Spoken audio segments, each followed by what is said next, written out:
આપણી વચ્ચે આજે એક અતિથિ વિશેષ આપણી વચ્ચે પધારી રહ્યા છે, જેમને સાંભળવા એક લાવો છે. એક નોર્મલ વ્યક્તિ આજે કેવી રીતે સફળ થાય છે એ આપણે એમની પાસેથી શીખવાનું છે. આપણે જોરદાર તાળીઓથી સન્માનિત કરીએ. આપણી વચ્ચે આજે મળવા જેવી માનવીની શૃંખલાના એક મણકા સ્વરૂપે આપણી વચ્ચે LD કનારા સાહેબ ઉપસ્થિત થઈ રહ્યા છે.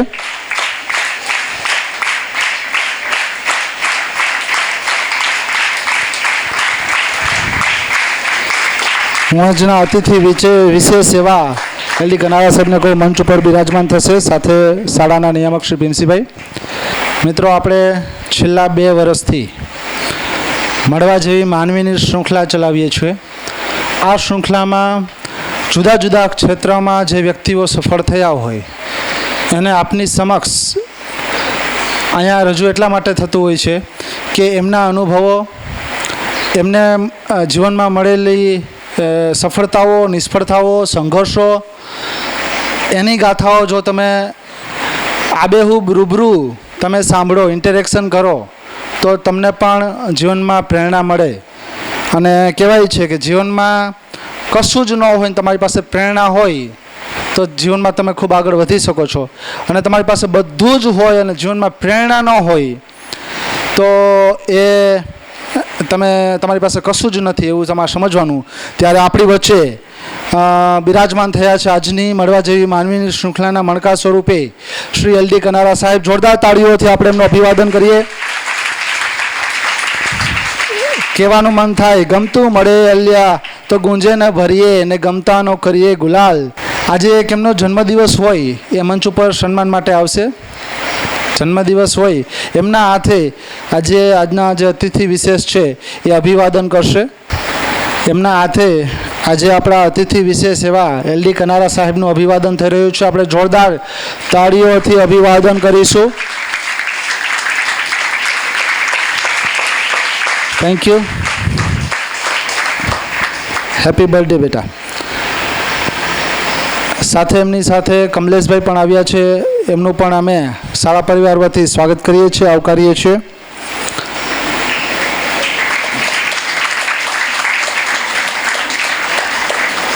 જો કનારા સાહેબનો ટૂંકમાં પરિચય કરાવું તો જામજોધપુર તાલુકાના લોલોઈ ગામમાં એમનો જન્મ થયેલો અને ખેડૂત પરિવારમાં એ મોટા થયેલા છે. ખેતી કરતાં હાલની તારીખે પણ એ પોતે ખેતી કરે છે.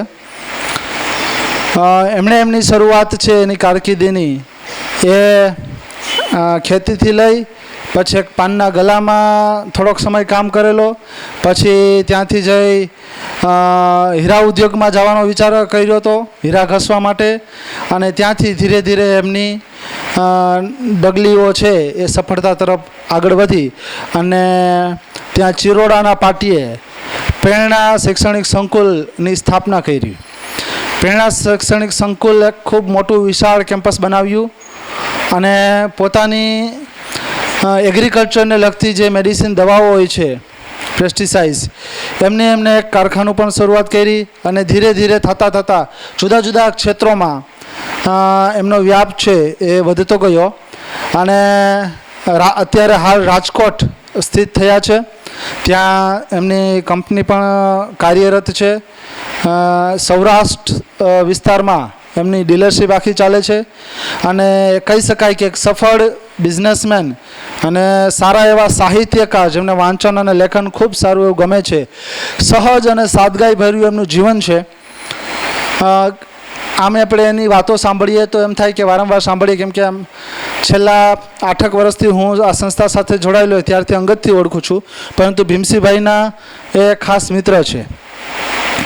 એટલે વધારે સમય ન લેતા હું સાહેબને જ વિનંતી કરું, ભીમસિંહભાઈને વિનંતી કરું કે થોડી વાત કરે અને પછી આપણે કનારા સાહેબને સાંભળશું.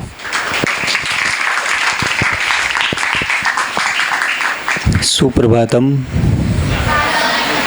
મજામાં? મજામાં? બરાબર. આજે આપણી વચ્ચે ઉપસ્થિત કનારા સાહેબ અને પુરુષાર્થ પરિવાર બહુ નાની ઉંમરે મોટું સાહસ કરીને આજે બધાને પ્રેરણા મળે એવું કામ એ કરી રહ્યા છે.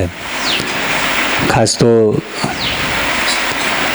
તમને બધાની એ જાણવાનું છે, સમજવાનું છે કે શરૂઆતના સમયમાં જ્યારે એ પણ વિદ્યાર્થી હતા ત્યારે કેવા એમના વિચારો, વિદ્યાર્થી જીવન પૂરું કર્યા પછી કેવા વિચારો, અને આજે કેવું. આ બહુ ઇમ્પોર્ટન્ટ મુદ્દાઓ છે, એ સમજવા જોઈએ. ખેડૂત પુત્ર, 2.5-3 વીઘા જમીન બાપાની, અને આજે 300થી લઈને 350 વીઘા જમીન,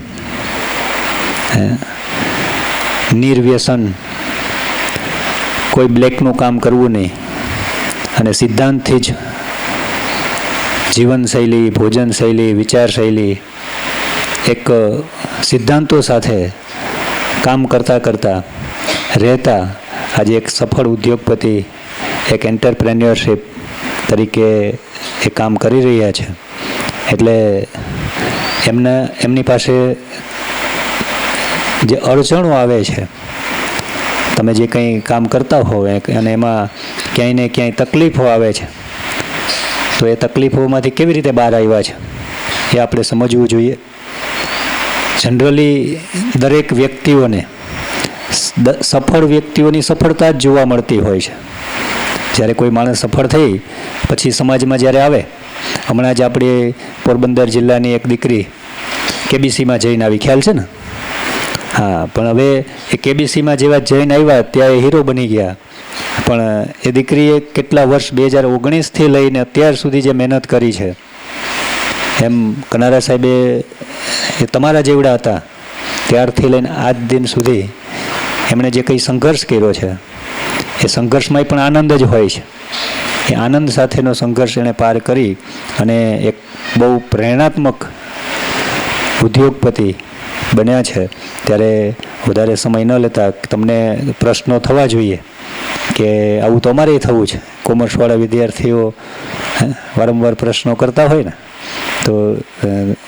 તો દરેક માટે પછી કોઈ પણ પ્રવાહમાં તમે અભ્યાસ કરતા હો, તમારું મનોબળ છે એ કેવી રીતે તમને કામ લાગતું હોય છે. તો આવી નાની નાની બાબતો છે એ આપણે કનારા સાહેબને પૂછશું. તમે પણ પ્રશ્નો તૈયાર રાખજો. છેલ્લે આપણે 15-20 મિનિટ 5 પ્રશ્નો લેશું.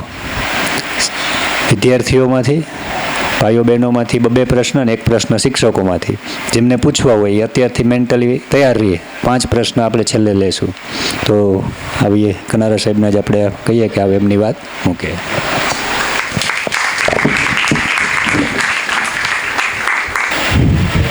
ગુણવતી ગુણ આગે રહો, તોય કર જોડે દાસ સદાય, સદા સર્વદા સમરતા, તોય વિઘન ન જાવે પાસ.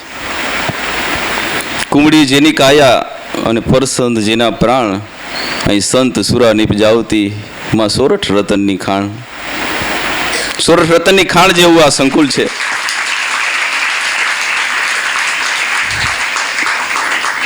પુરુષાર્થ શૈક્ષણિક સંકુલ શબ્દ જ એવો છે કે શબ્દો પરથી તમે તમારું જીવન ઉગારી શકો. જે બીજું સંકુલનું નામ છે તપોવન. ભગવાન શ્રી કૃષ્ણએ અર્જુનને તપોવન ભૂમિની માલિકોરા તપ કરવા માટે મૂક્યા હતા. અને અર્જુનની જ્યારે સફળતા મળી ને, ત્યારે એ ધરતી આજે જે તપોવન સંકુલ જે બની રહ્યું છે, એ પણ એ વિચારથી જ ભીમસિંહભાઈ બનાવી રહ્યા છે. અહીંયા વિદ્યાર્થી મિત્રો, શિક્ષક મિત્રો, મારા મિત્ર ભીમસિંહભાઈ આ સંકુલની જે મેથડ છે, જે શરૂઆત છે, એ મિત્રો કંઈક જુદી છે. હું અહીંયા આવ્યો ને ત્યારે મને સવારમાં તો ખ્યાલ હોય ને, આપણે શું કહીએ, ઘણા બધા હવે સુધરી ગયા એટલે બ્રેકફાસ્ટની વાત કરે. તો મિત્રો અહીંયા બ્રેકફાસ્ટ ન હોય, અહીં શિરામણ હોય.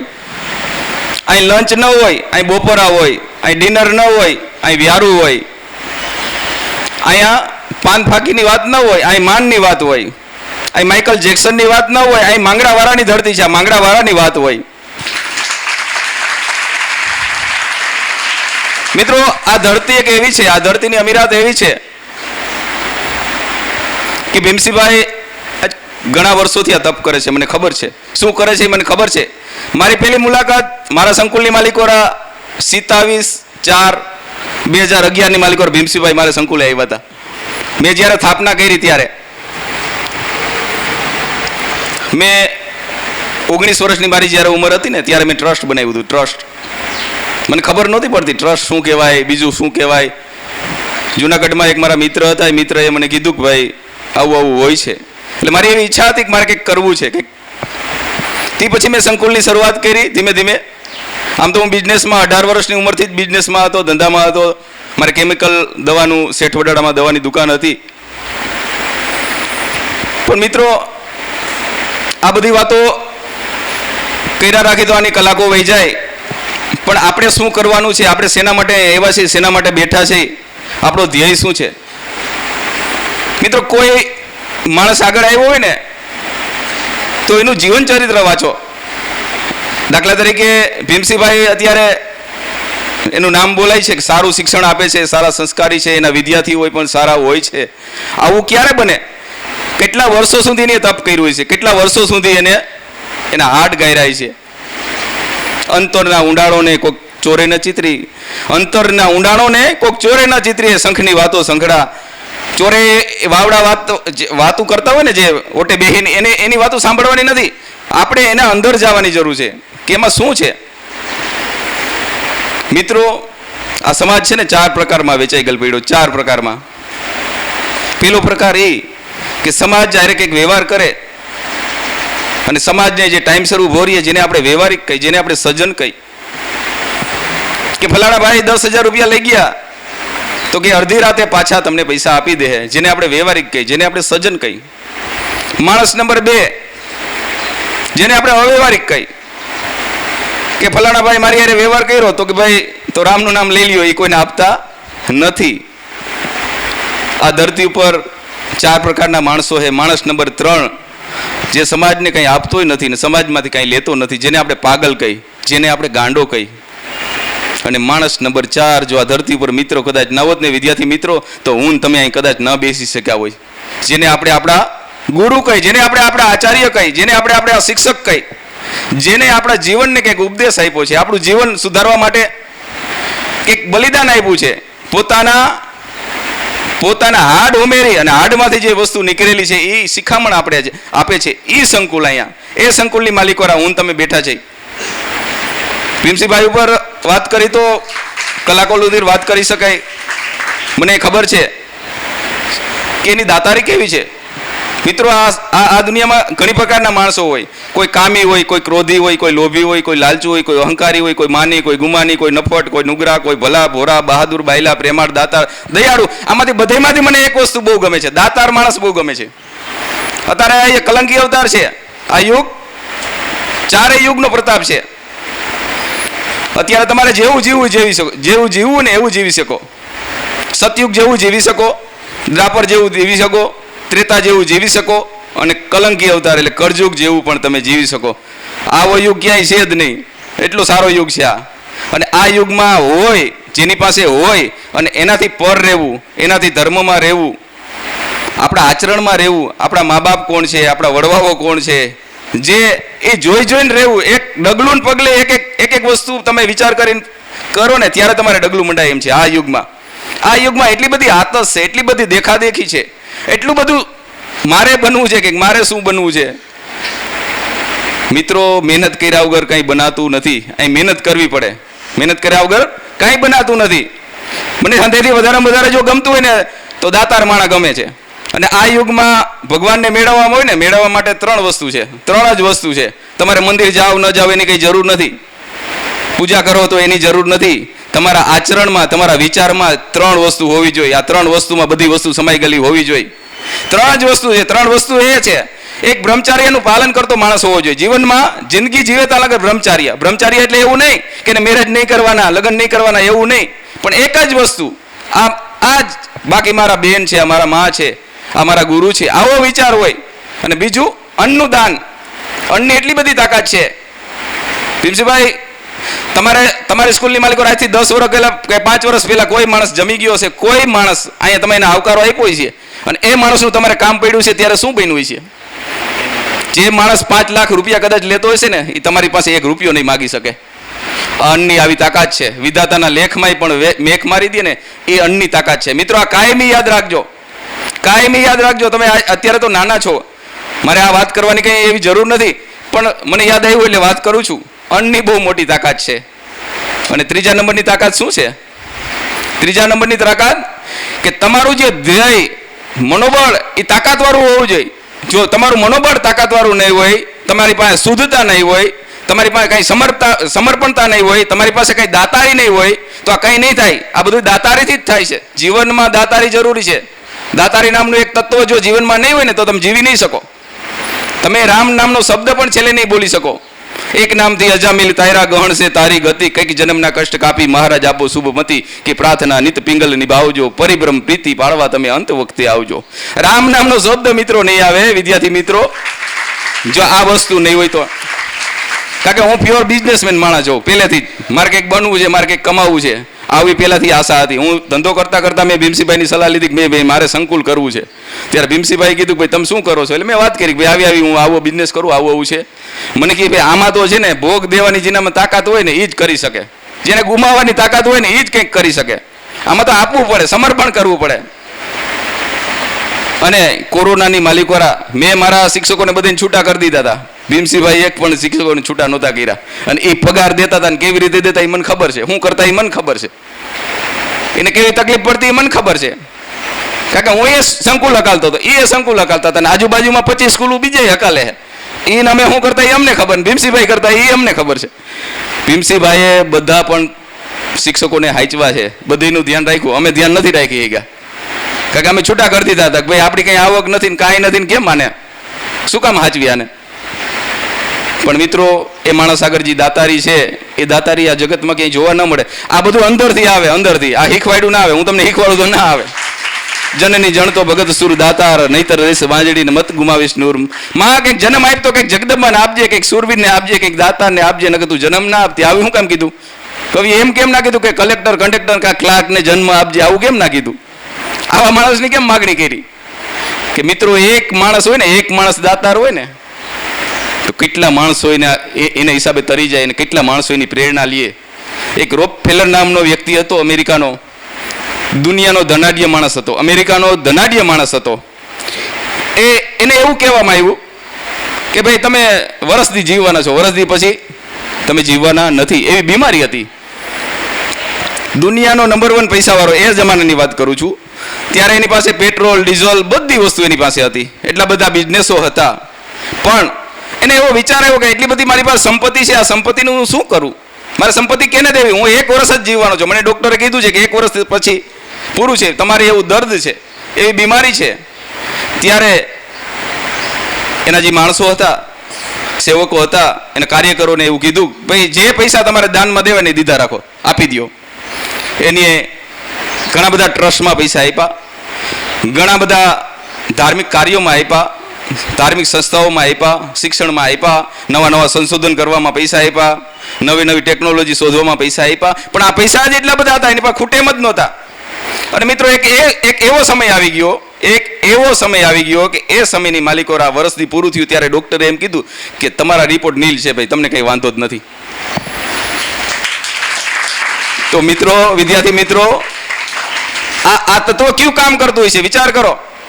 એની પાસે પૈસા હતા, એની પાસે ડોક્ટરો હતા, બધી વસ્તુ હતી, અને એને એમ કીધું કે ભાઈ તમારું જીવન એક જ વર્ષ જીવી શકશો. પણ આ તત્વ કયું તત્વએ કામ કર્યું કે જીવી ગયા અને 98 વર્ષની ઉંમર સુધી જીવા. કેટલા વર્ષ સુધી? 98 વર્ષની ઉંમર સુધી જીવા. તો મિત્રો, દુઆ છે ને, દુઆ બહુ કામ આવે. આ બધું દુઆથી જ મળે છે, કાંઈ એમને નથી મળતું. તમારી ઉપર જો કોકની પ્રેરણા હોય તો જ તમે બોર્ડમાં વાંચી શકો. તમને તમારા શિક્ષક બોર્ડમાં ભણાવતા હોય, અભ્યાસ કરાવતા હોય, તમારા વિચારો, તમારી નજર, તમારી દ્રષ્ટિ ક્યાં છે ને એ ઉપરવાળાની દયા હોય તો જ ફેરવી શકે. બાકી કોઈની તાકાત નથી કે તમને ફેરવી શકે. 5 કામેન્દ્રી, 5 નાભેદ્રીઓ, 11મું મન અને 12મી બુદ્ધિ. આ 12 વસ્તુ પર જો જેને વિજય મેળવવો હોય ને એ બહુ અઘરું છે. કોક ઉપરવાળાની પુનાઈ હોય, કુદરતની પુનાઈ હોય ને તો જ આ ભેગું થાય. બાકી અત્યારે એટલું બધું દેખાય છે, એટલું બધું સારું દેખાય, સારું જ દેખાય, એમ નબળું કંઈ દેખાતું જ નથી. કોઈને કાંઈ નબળું નથી દેખાતું, બધું સારું જ બધાય. ડાયરેક્ટ દાખલા તરીકે PSI થવું છે, ડાયરેક્ટ IS થવું છે, ડાયરેક્ટ બધું બનવું છે. આ બધું એમને નથી બનાતું, આ બધું એમને નથી બનાતું. મિત્રો, આ ધરતી ઉપર ઘણા બધા ઇતિહાસો લખાણા, ઘણું બધું લખાણું, પણ જો વિદ્યાર્થીઓને આગળ આવવું હોય ને, વિદ્યાર્થીઓને તો એક જ વસ્તુ પર ધ્યાન દેવાનું. તમારું મનોબળ તાકાતવાળું હોવું જોઈએ, તમારો લક્ષ્ય પરફેક્ટ હોવો જોઈએ. લક્ષ્ય ખાલી મહત્વનું નથી, એના પાછળ તમારે હાર્ડ હોમમાં પડે, મહેનત કરવી પડે. શું કરવું પડે? મહેનત કરવી પડે. મહેનત કરવામાં તમને એક જ બોર્ડમાં લખાવતા એક જ સાહેબ, દાખલા તરીકે સુશાલ સાહેબ લખાવે છે, ભણાવે છે, અભ્યાસ કરાવે છે, તો એમાં એકનો પહેલો નંબર આવે, એકનો બીજો આવે, એકનો ત્રીજો આવે, આવી રીતે નંબર હોય ને. પણ શીખવાડે તો બધાને હારે જ છે. એમાં કેમ થોટ કેમ છે? અમુકને કેમ કંઈ આવડતું જ નથી? કારણ કે આના વિચારો ક્યાંક બીજે ભાટકે છે, આની મહેનત ક્યાંક બીજે ભાટકે છે.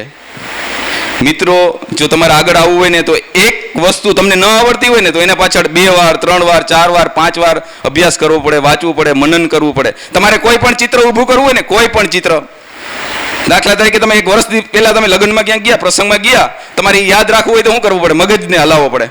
મગજમાં એવું વિચારવું પડે કે હું અહીંયા ગયો તો, અહીંથી અહીં પૂગ્યો, અહીં ગાડીમાં બેઠો, અહીં બસમાં બેઠો, અહીં પાન ખાધો, અહીં મસાલા ખાધો, અહીં આમ કર્યું, તો આ વસ્તુ પર બારી યાદ આવી જાય ને. એમ તમને આખો દિવસમાં જે અભ્યાસ કરાવ્યો, જે કરાવ્યું એ સાંજે જઈ અને તમારે મનન કરવાનું. શું કરવાનું? સીધામાં સીધી વસ્તુ આ છે, શીખવા માટે, યાદ રાખવા માટે. આ વસ્તુ તમારે યાદ રાખવાની કે આપણે આખો દિવસમાં શું શીખવાડ્યું, શું ભણાવ્યું, શું કરાવ્યું છે. તો એ બધી વસ્તુ યાદ રાખવાની છે.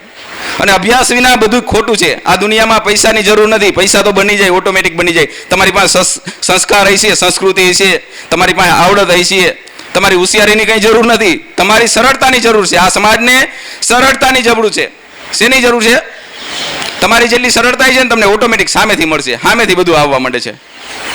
આ બધી વસ્તુ તમારે સિદ્ધાંતવાદ બનવું પડે. તમારા સિદ્ધાંતો સારા હશે ને તો તમને ઓટોમેટિક મળવાનું છે. કેમ નહીં મળે ભાઈ? ભીમસિંહભાઈ ઘણી બધી આ સંકુલની માલિકો મહેનત કરે છે, ઘણા બધા કાર્યો એવા કરે છે કે એક જુદા ચાલે. એમ એવું લાગે બધા ઘણા બધા અમે વાતો કરતા હોય, અમે તો બિઝનેસમેન માણસો હોય કે પૈસા કમાવાની જ વાતો કરતા હોય, ચોખ્ખી વાત. અરે અમે એમ કહીએ કે ભાઈ આ શું કરે છે, કેમ કરે છે, આનું કેમ પૂરું થાય છે? આમ આવા શબ્દ બોલ્યો ક્યારેક ક્યારેક કે કેમ કરે છે. ત્યારે મિત્રો, કોઈક તત્વ એવું કામ કરતું હોય, એ તત્વ ભીમસિંહભાઈને સહાય કરતું હોય, ભીમસિંહભાઈનું કામ કરી જતું હોય. અરે આ એક જ માણસ એવો છે કે જેનો રોજમેળ જ નથી. વિચાર કરો, એને ખબર નથી કે મારી પાસે પૈસા કેટલા છે કે નથી. એ બધું એમને નાલે છે. એ એમ કે ઘટે તો મને કહેજો, વધે તો જરૂર નથી. આવી મને પણ ખબર છે. અત્યારે સ્વાર્થી જ હોય ભાઈ, કોઈ સ્વાર્થ વગર કંઈ જીવતું નથી હો. આ મતલબની મનવાર જગત ચુમા જમાડે, વન મતલબની રાખ કોઈ પીરસે નહીં રાખ્યા. અહીં તો માયાવાળાને રૂડું મનાવે જગત વ્યવહાર જોઈ. તમારી પાસે કલા, સંપત્તિ, આવડત કંઈક હોય ને તો તમને આવો કરે. નકર આ સમાજ કોઈ આવો કરવાનું નથી. બરોબર? કોઈ જ્ઞાતિ તમને કામ નથી કરી દેવાની. અને આ સનાતન ધર્મને માનનારા માણસો છે, સનાતન ધર્મને માનનારા છે, બધી જ્ઞાતિઓને માનનારા, બધા માણસોને. એક માનવ ધર્મથી મોટો ધર્મ નથી એવું માનનારા છે. અને આપણા સમાજમાં કેટલી જ્ઞાતિઓ છે ખબર? રાજપૂત, કાઠી, કડિયા, કુંભાર, કણબી, કંસારા, આહિર, મેર, ભરવાડ, ભાર, સુતિયા, એક ચારણ, બારોટ, સાધુ, સંતો, નાગર, નાદબા, વણકર, વાઝા, વાઘેર, નટ, ભટ્ટ, હોરા, સંધી, ઝાલ, ફકીર, વડભવાયા, એ ગધે, ગોલા, આરોટિયા, સહિત પારસી, દુબદવે, ધોબી, મતવા, પિંજાડા, એ રાવળ, ગુગડી, પતિયા, તૈતે, નાયક, વાદી, સીધી, સિપાઈ, તલાટ, પઠાણ, મકરાણી, મુંજાવા, એ ભીલ, ભોપા, ખારવા, ખમિસ્તા, ખિસ્તી, હય, હગર, ડેડ, ડયન, ડફેર, એટલા રહીએ. અને આ બધાને માનનારા છે. અને આમાંથી વક્તાનો જન્મ થાય, આમાંથી કંઈક આઈએસનો જન્મ થાય, આમાંથી કોઈક રાજકારણનો જન્મ થાય, આમાંથી કોઈક બિઝનેસમેનનો જન્મ થાય. આ જન્મ કરવા માટે તમારે એક પ્રેરણા લેવી પડે, કોઈક આગળ પ્રેરણા લેવી પડે, કોઈકને ગુરુ બનાવવા પડે. આ એમને નથી થતું મિત્રો. એક તામિલનાડુની માલિકોરા એક ગરીબ માણસ, અને એ તામિલનાડુની માલિકોરા એક ગરીબ માણસ, એક એની માં વિધવામાં હતી અને એનો સંતાન 5 વર્ષનો હતો. ત્યારે ગામડામાં ખબર હોય તો જોવરાવાનું બહુ હોય, અથેરી જોવરાવાનું એવું હોય. ત્યારે એ બધા જોવરાવતા હતા લાઈનમાં, એમ એક પછી એક જોવરાવતા હતા. એટલે આ બેનને એમ થયું કે મારા દીકરાનું હાલ ને હું જોવરાવું કંઈક. એટલે એ વિદ્વાન આગળ જઈને કીધું કે મારા બેટાનું જોઈ દો ને, મારો બેટો ભણશે, પાસ થાય, હોશિયાર થાય, આવું જરીક જોઈ દો ને. એટલે એ બેનનો વારો આવ્યો એટલે એ સંતાનનો હાથ દીધો. 5-6 વર્ષનો દીકરો હતો. એટલે દીકરાના હાથમાં જોઈ અને બેનને એવું કીધું કે ભાઈ આ તમારી જે આ હાથની રેખા છે ને, એ રેખાની માલિકો ભણવાનો નથી, તમારો દીકરો કાંઈ શીખવાનો નથી, કાંઈ કરવાનો નથી, અભ્યાસ જેવું કાંઈ કરવાનો નથી, આના કિસ્મતમાં અભ્યાસ લખ્યો નથી. ત્યારે એ બેન ત્યાંથી ઘરે વયા ગયા. ઘરે જઈ અને મોટે અવાજે રોતા હતા. ત્યારે એનો બાળક હતો, 6 વર્ષનો બાળક હતો. એ બાળકને એમ થયું કે માં તું શું કામ રો છો? કે બેટા તારા હાથમાં વિદ્યારેખા નથી તો તું ભણીશ નહીં, અને ભણીશ નહીં તો આગળ કેમ આવીશ, તું કેમ કરીશ? ત્યારે એ બાળક કાંઈ બોલ્યો નહીં, કોઈ વસ્તુ બોલ્યા વગર પોતાના કિચનમાં જઈને નાનું ચાકુ હોય ને એ ચાકુ લઈ આવ્યો. ચાકુ લઈને હથેળીમાં જામ કરીને આમ લીટો કર્યો. જેને બતાવ્યું હતું કે ભાઈ અહીંથી આ રેખા હોય ને તો એને વિદ્યા રેખા કહેવાય. એટલે માને કીધું કે માં જો આ રે ભગવાન કદાચ મારી રેખા ભૂલી ગયા હશે, મારી વિદ્યા રેખા લખતા ભૂલી ગયા હશે, પણ આજે હું લખું. માં હું ભણીશ. 6 વર્ષનો બાળકે એવું કીધું કે માં હું ભણીશ, હોશિયાર થઈશ, આગળ આવીશ. અને એ માણસ નંબર આવ્યો, આઈપીએસ થયો, આઈએસ થયો, અને એ માણસ આપણા ભારતનો એકદાણ રાષ્ટ્રપતિ બન્યા, સર્વપલ્લી રાધાકૃષ્ણ. મિત્રો, આપણા લેખ આપણે જ લખવાના છે. કેને લખવાના છે? આપણે જ લખવાના છે. આપણે જ કંઈક કરી બતાવવાનું છે આ જગતની માલિકોરા.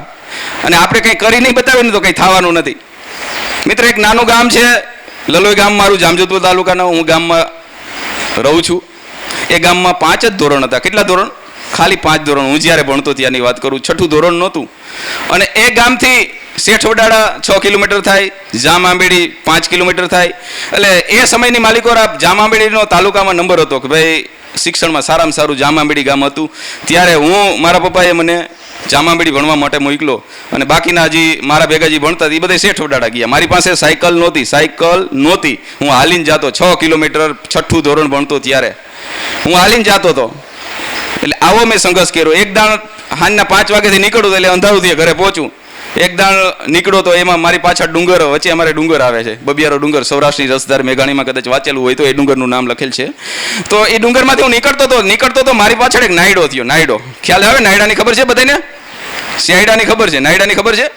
કૂતરાથી થોડોક મોટો હોય, નાયડો બહુ ઓછા જોવા મળે. એટલે મારી પાછળ થયો એટલે હું બાવર ઉપર ચડી ગયો, ઉપર ઠુંગા ઉપર. અને સાંજે છેક અંધારું થયું ને ત્યાં લગન એની ઉપર બેઠો, નાયડો નીચે બેઠો. આ મને યાદ છે, એવું ને એવું યાદ છે એમ. પણ એને એમ થયું કે આ માટી ઉતરવાનો નથી નીચે. પછી થાકી ગયો અને મને દેખાય એમ ધીરે ધીરે વયો ગયો, અને હું દોડી અને મારા ઘર સુધી પહોંચી ગયો. મિત્રો, આવું સંઘર્ષ કર્યું છે, આવો અભ્યાસ, મેં ધ્યાન આપ્યું છે. મારા પપ્પાની ખબર નથી કે મારો છોકરો કેટલામાં ભણે. 10મું ભણ્યું ત્યાં લગી ખબર નહોતી. વિચાર કરો, આજની તારીખે અંગૂઠો મારે સાઇન કરતા નથી આવડતી. આ મને કેને શીખવાડ્યું? કુદરતી એટલે સારા ગ્રુપ. તમે મિત્રો એવું ના માનતા કે ભાઈ એમને નહીં આવડે છે. હા, પણ તમારે એક એવી લાઈન હોય છે, એક એવો વિષય તમારી પાસે આવે છે કે એ વિષયમાં તમારે ગોઠવાઈ જવું પડે. તમારે પાન ફાકી મસાલા ખાતા હોય એને પાસે ગોઠવવાની જરૂર નથી. જેને જે કંઈક બનાવ્યું છે, જેની પાસે કંઈક છે, જેને કંઈક મેળવું છે, જે આગળ વધતો માણસ છે, જેની નામ છે, જેની બોલબાલા છે, આવા માણસને ભાઈબંધાઈ કરવાની. કેની કરવાની? આવા માણસની ભાઈબંધાઈ કરવાની. અને આ દુનિયામાં જ્યારે માણસ થાકે, કોઈ વિદ્યાર્થી થાકે, કોઈ માતા પિતા થાકે, ત્યારે ક્યાં જવું પડે? અને કુદરતના શરણે જવું પડે. ક્યાં જવું પડે? કુદરત આગળ જવું પડે. અને અત્યારનો દુનિયાનો માણસ 3 પ્રકારથી જ ભગવાનને યાદ કર્યો. 3 જ પ્રકાર હોય તો બાકી કોઈ યાદ નથી કરતો. સુખમાં કોઈ યાદ નથી કરતો. કાં બીક હોય, કાં બીમારી હોય, કાં બેકારી હોય. આ 3 વસ્તુ હોય તો યાદ કરે. ને કોઈ યાદ નથી કરવાનો. કાં બીક, એકલો અઘરોરાવનમાં એકલો હોય અને કેમ હું બાવાના ઠૂઠા પર ચડી ગયો તો એમ હોય ને તો ભગવાનને યાદ કરે કે હે ભગવાન. કાં બીમારી હોય, દવાખાના ખેડીને થાક્યો હોય, ક્યાંથી મેળ આવતો ન હોય તો ભગવાનને યાદ કરે કે હે ભગવાન તું કરી ખરી. અને કાં બેકારી હોય, કડકવાઈ ભેડો લાગી હોય, કોઈ બાકી દેતું ન હોય, કોઈ વિશ્વાસ કરતું ન હોય તો ભગવાનને યાદ કરે કે હે ભગવાન તું કરી ખરી. એટલે આ વિદ્યાર્થીને એવો વિચાર આવ્યો કે મારી પાસે ટિકિટના પૈસા નથી, મારી પાસે ફોર્મ ભરવાના પૈસા નથી, મારે ઇન્ટરવ્યૂ દેવું પણ કેવી રીતે દેવું, શું કરવું, આગળ વધવું છે. ગરીબ મા બાપનો સંતાન જેની પાસે આજે કામ કરે તો આજને આજ ખાવા મળે, કાલ કામ કરે તો કાલને કાલ ખાવા મળે. આવી રીતે આવી પરિસ્થિતિમાં જીવનારો માણસ એક મંદિરમાં જાય છે અને મંદિરમાં એ કાકૃતિ કરે છે. એ કાકૃતિ કરે છે ભગવાન આગળ જઈને કે હે ભગવાન, મારે ભણવું છે, મારે અભ્યાસ કરવો છે, મારી પાસે કાંઈ નથી, મારા મા બાપને કંઈ ખબર પડતી નથી, મારે શું કરવું?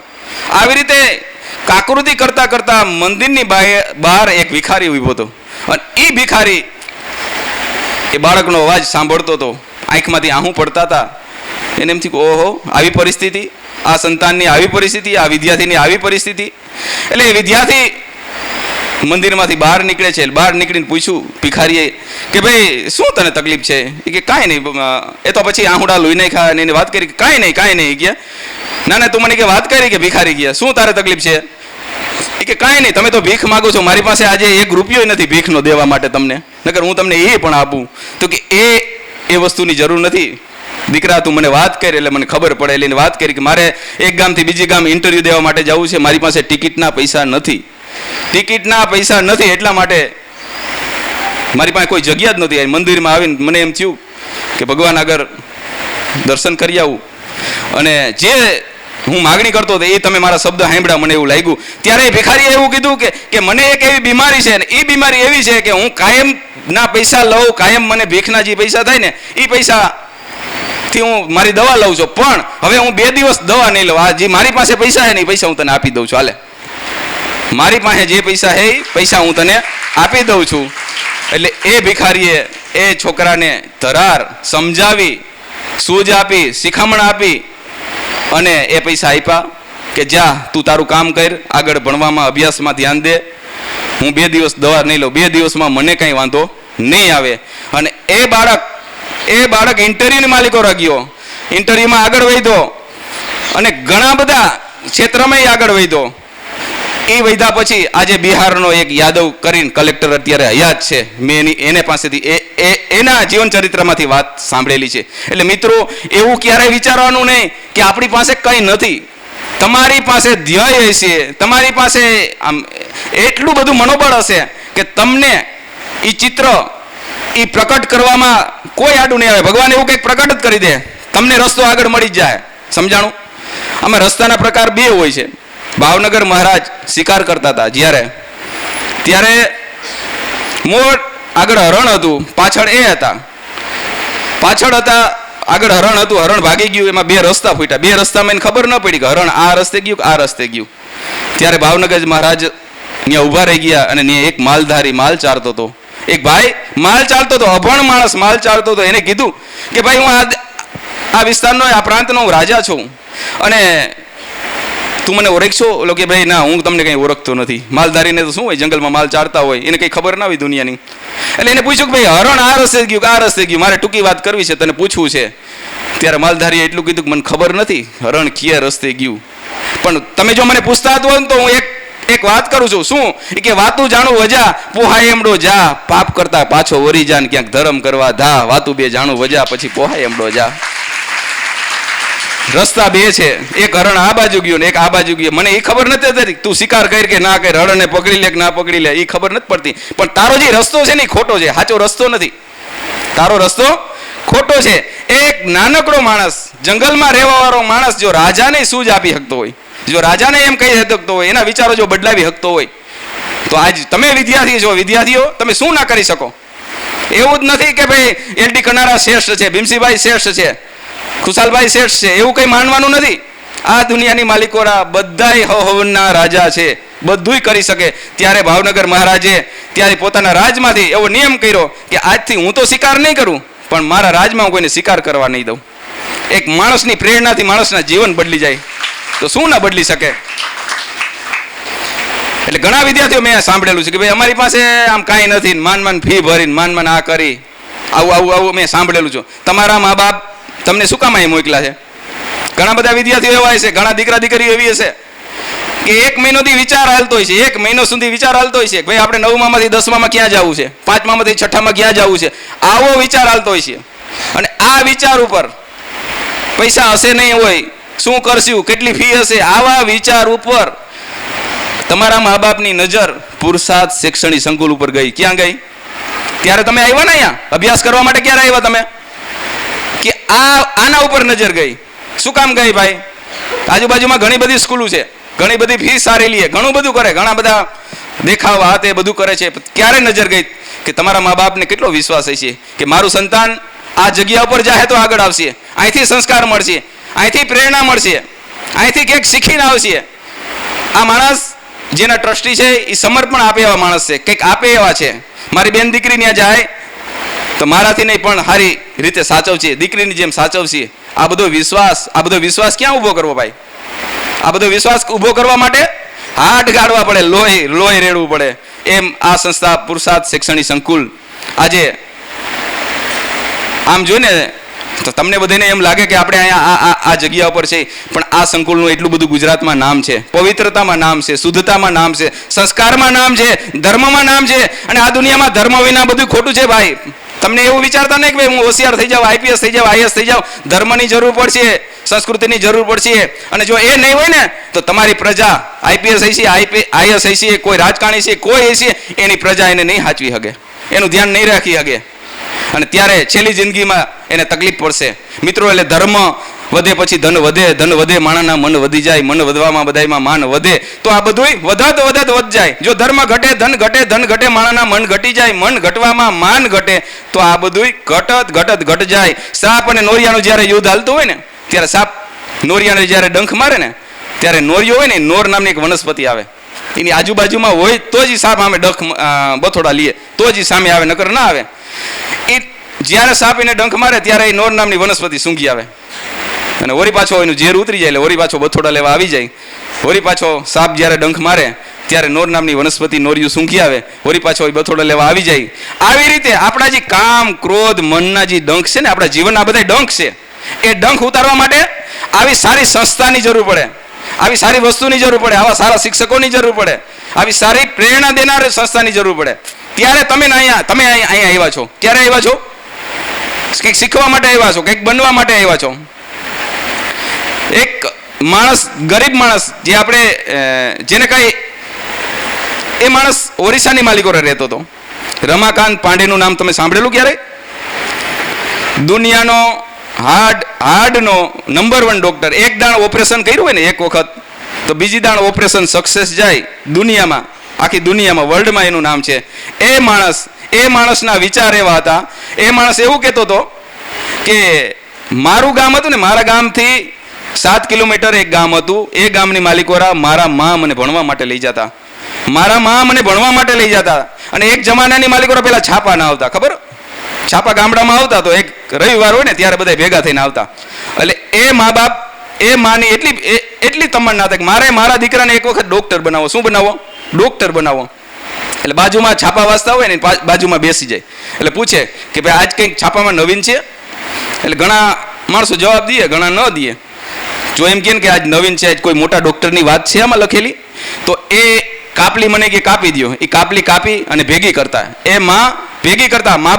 મા બાપની એ શું ફરજ છે એની વાત એક કરું છું, મા બાપને શું દેવું જોઈએ સંતાન માટે એની વાત કરું છું.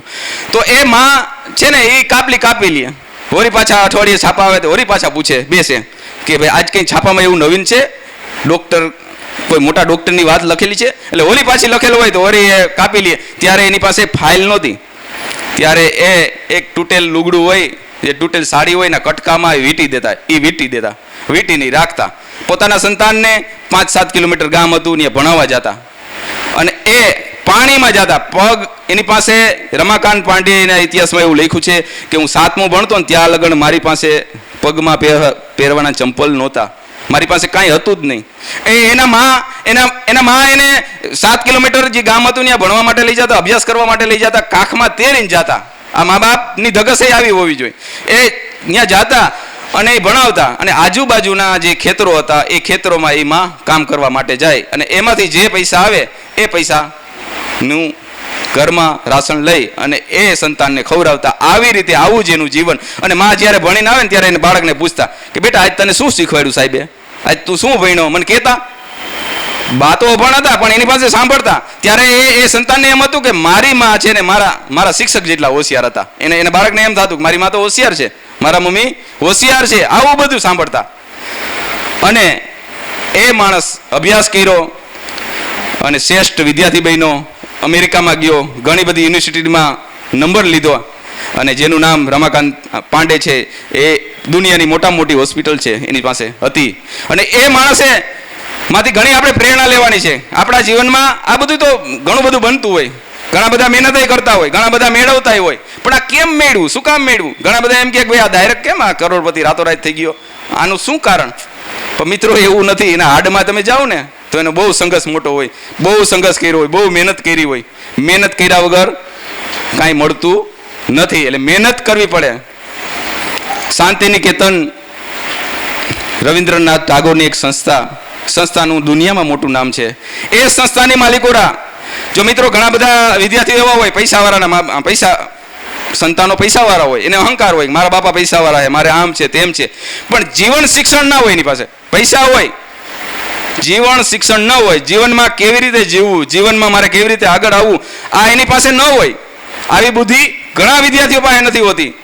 આ સંસ્થાની માલિકોરા એક પૈસાવાળા મા બાપનું સંતાન અભ્યાસ કરવા માટે જાય છે, અને એ સંસ્થાનો એવો નિયમ હતો, શાંતિનિકેતન રવિન્દ્રનાથ ટાગોર, અને એ સંસ્થાનો એવો નિયમ હતો કે પોતાને પોતાનું બાથરૂમ સાફ કરવાનું, પોતાને પોતાની થાળી મેલવાની, પોતાના વાસણ કરવાના, પોતાના જ કપડાં પોતાને ધોવાના, પોતાના બૂટ ચંપલથી માંડીને પોતાનો રૂમ પોતાને સાફ કરવો, આવો નિયમ હતો. આ નિયમની માલિકોરા એક નંદલાલ બસુ કરીને શિક્ષક હતા, પ્રિન્સિપાલ આચાર્ય, અને એક કરોડપતિનો સંતાન હતો. એ કાંઈ કરતો જ નહીં, એનું રેલમ સેલમ બધું પડ્યું હોય, એમ ને એમ. જીવન કેવી રીતે જીવવું એને ખબર નહોતી, પૈસાવાળો હતો. એટલે એને એમ થયું કે ભાઈ આવું કંઈ કરવાનું ન હોય, આ તો સંસ્થા કરતી હોય બધું, આપણે કંઈ કરવાની જરૂર નથી. 1 દી 5 દી, મહિનો 2 મહિના આવી રીતે કાયમ શિક્ષક એના રિસેસ પડે એટલે પોતાનો રૂમ એ છોકરાનો હતો, બાળકનો હતો, એ સાફ કરી દે, સફાઈ કરી દે. એટલે બાળકને એમ થયું કે આ બીજા છોકરા તો કંઈ કરતા નથી, તો બીજા બધા છોકરા તો કરે છે બધું, હું તો કંઈ કરતો નથી, તો મારો રૂમ કોણ સાફ કરે? એક દાણ સ્કૂલની માલિકોરા જાય અને અધવચારાથી પાછો આવે, પોતાના રૂમમાં જોવા માટે આવે છે કે મારો રૂમ કોણ સાફ કરે છે. ત્યારે નંદલાલ બસુ કરીને એના પોતાના પ્રિન્સિપાલ હતા ને, એ રૂમ સાફ કરતા હતા. ત્યારે એને એમ થયું કે ઓ ગુરુ, તમે શું કામ મારો રૂમ સાફ કરો છો? મને કીધું તો હું આ કરી ના દેત, મને કીધું તો હું મારી રીતે ના કરી દેત. ત્યારે નંદલાલ બસુએ એટલું કીધું કે બેટા, આ અભ્યાસની વાત નથી, હું તને અભ્યાસ કરાવું તને આવડી જાય એ વસ્તુ આ નથી. આ વસ્તુ હું રિયલ કરું, હું કરું અને તને બતાડું ને ત્યારે તને ખબર પડે. ત્યારે તને ખબર પડે કે જિંદગીમાં મારું કામ મારે પોતાને જ કરવું પડે, મારું કામ મારે પોતાને જ કરવું પડે. ત્યારે એ બાળકને જીવન શિક્ષણની જરૂર હતી. આ બધી વસ્તુ, અમુક વસ્તુ છે ને અંદરથી આવે, અંદરથી આવે, મા બાપના સંસ્કારોમાંથી આવે, શિક્ષકોના સંસ્કારોમાંથી આવે.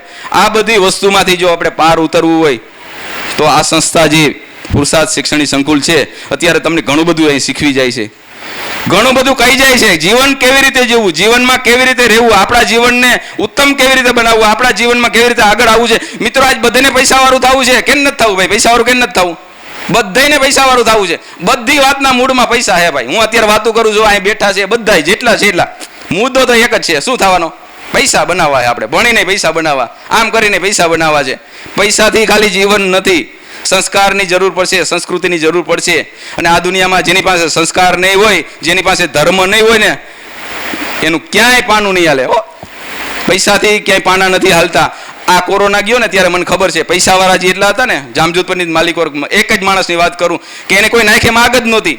અને એનો દીકરો અમેરિકા હતો, અમેરિકા ભણતો હતો, અભ્યાસ કરતો હતો. એનો દીકરો ત્યાં પહોંચી ન થઈ ગયો અને ટ્રેક્ટરમાં લોકો આવી અને એને દફન વિધિ કરી. એ પૈસા ક્યાં ગયા? આ પૈસા શું કામના?